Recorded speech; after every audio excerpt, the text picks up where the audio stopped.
Hello everyone. Indian evidence act की series को continue करते हुए अभी तक हमने सेक्शन 51 तक डिस्कस कर दिया है। आप वो वाली वीडियोस हमारे चैनल की प्लेलिस्ट में इंडियन एविडेंस एक्ट की सेपरेट प्लेलिस्ट बना करके रखी है। आपको सारी की सारी वीडियोस वहाँ पर सीक्वेंस में मिल जाएंगी। ठीक है, तो आज हम डिस्कस करेंगे जो हमारा सेकंड चैप्टर जिसको हम डिस्कस कर रहे थे, रेलिवेंसी ऑफ फैक्ट, उसका लास्ट पार्ट जो कैरेक्टर व्हेन रेलिवेंट है, सेक्शन 52 से लेकर के सेक्शन 55 तक है। और इसके बाद हमारा चैप्टर सेकंड खत्म हो जाएगा, फिर हम चैप्टर थर्ड की तरफ चलेंगे।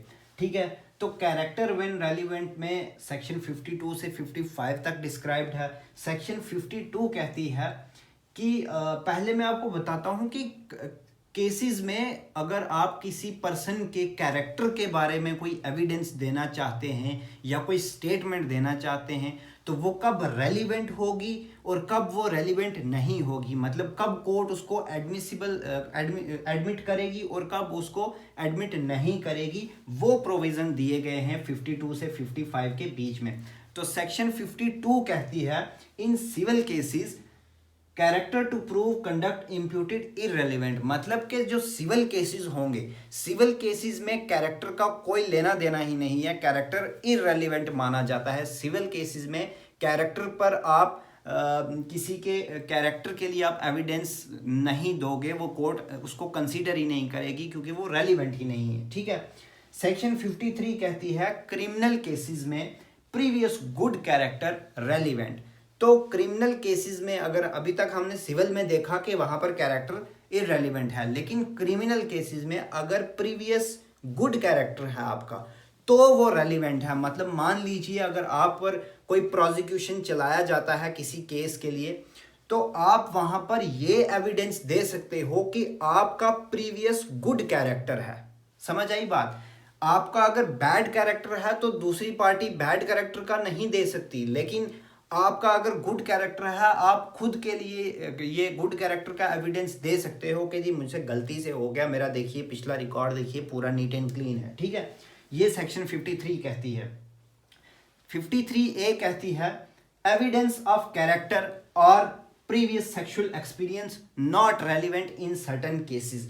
तो जहां पर किसी पर्सन पर अगर कोई प्रोसिक्यूशन चलाया जा रहा है under section 354, 354A, 354B, 354C या 354D, जो सेक्सुअल हैरेसमेंट वाला जो पार्ट है इंडियन पेनल कोड में, या फिर जो रेप वाला पार्ट है 376A, AB, BC, DA, DB और E।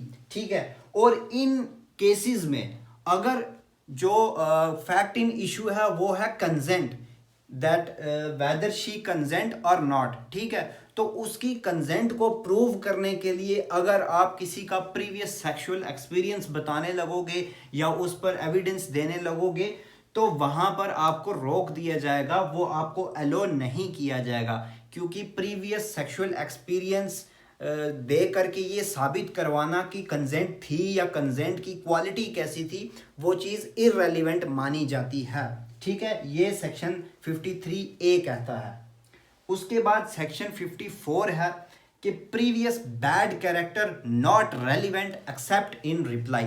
अभी हमने 53 में पढ़ा था ना कि प्रीवियस गुड कैरेक्टर अगर होगा तो वो रेलिवेंट है, कि आप अपना ये दिखा सकते हो कि देखो जी मेरा प्रीवियस रिकॉर्ड देख लो आप, वो बिल्कुल नीट एंड क्लीन है, मुझसे ये गलती से हो गया, मुझे इसके लिए सज़ा माफ़ की जाए या कम की जाए। ठीक है, ये आप दे सकते हो। लेकिन 54 कहता है कि अगर आपका प्रीवियस बैड कैरेक्टर है वो इररेलेवेंट रहेगा तब तक कि जब तक आपने गुड कैरेक्टर के लिए एविडेंस नहीं दिया। मान लीजिए आपका प्रीवियस बैड कैरेक्टर था, ठीक है, लेकिन आपने अपना प्रीवियस गुड कैरेक्टर शो कर दिया कि मैं मेरे से पहली बार हुआ है, वहां पर आपके प्रीवियस बैड कैरेक्टर के लिए जो सेकंड पार्टी होगी या जो प्रोसिक्यूशन होगा वो एविडेंस दे सकता है कि ये झूठ बोल रहा है, ये देखो इसका रिकॉर्ड, ये ऑलरेडी बैड कैरेक्टर में है, ऑलरेडी कन्विक्शन में है। ठीक है, अब इसमें दो एक्सप्लेनेशंस बताई हैं। पहली एक्सप्लेनेशन इन्होंने बताई है कि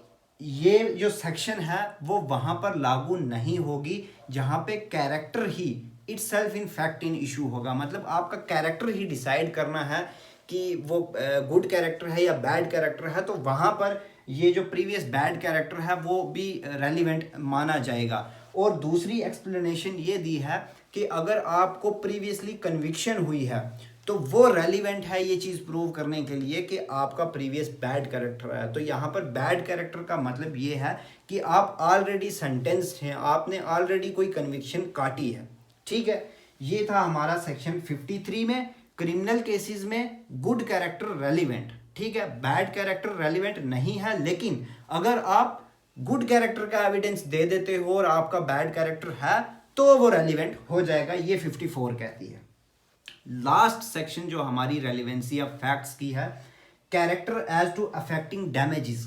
सिविल में हमने क्या पढ़ा था, सिविल केसेस में जो कैरेक्टर है वो इररेलिवेंट है, लेकिन सिविल केसेस में अगर कैरेक्टर इसलिए आप दिखाते हो कि आपको डैमेजेस इफेक्ट होंगे, मान लीजिए आपके साथ कुछ गलत हुआ है, ठीक है, तो सिविल केस है, सिविल केस में अब आप चाहते हो कि आपको डैमेजेस ज़्यादा मिले और उस पर्सन का प्रीवियस कैरेक्टर जो था वो बैड कैरेक्टर है, वहाँ पर आप ये एविडेंस दे सकते हो ताकि कि ये देखिए जनाब इसने पहले भी इस तरह की हरकतें की हैं तो इसको ज़्यादा डैमेजेस लगाए जाएं ताकि ये आगे से ऐसा ना करे।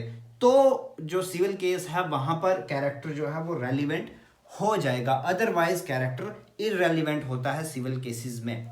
आई होप समझ आ गया होगा, अगर नहीं आया है तो मैं फिर से बता देता हूँ, सिविल केसेस में इररेलिवेंट, लेकिन अगर वो डैमेजेस को इफेक्ट करेंगे, मतलब उस कैरेक्टर के बिहाफ पर डैमेजेस डिसाइड होंगे कि कम देने हैं या ज़्यादा देने हैं, तो रेलिवेंट हो जाएगा।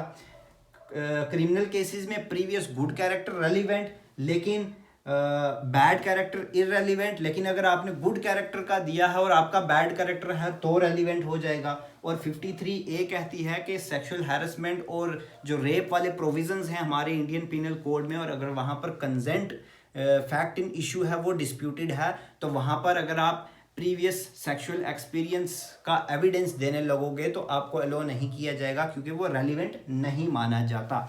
ये था हमारा कैरेक्टर व्हेन रेलिवेंट। तो हमने 5 से लेकर के 55 जो रेलिवेंसी ऑफ फैक्ट वाला पार्ट है, जो चैप्टर है, चैप्टर 2, उसको भी डिस्कस कर दिया है, चैप्टर 1 को भी डिस्कस कर दिया है। हमारी प्लेलिस्ट में आपको सेपरेट प्लेलिस्ट मिल जाएगी इंडियन एविडेंस एक्ट के बारे में। अगर आपको मेरे पढ़ाने का तरीका अच्छा लग रहा है तो कमेंट सेक्शन में कमेंट करके मुझे ज़रूर बताइएगा। कोई कन्फ्यूजन रह गई है तो वो भी कमेंट सेक्शन में मुझसे आप पूछ सकते हो। बाकी अपने दोस्तों के साथ तो आप लोग शेयर करोगे ही। सब्सक्राइब तो आपने कर ही दिया होगा, नहीं किया तो कर दो यार। तो चलो मिलते हैं अगली वीडियो में, चैप्टर 3 लेकर के आएंगे। ठीक है, नेक्स्ट वीडियो में मिलते हैं। Okay, bye bye.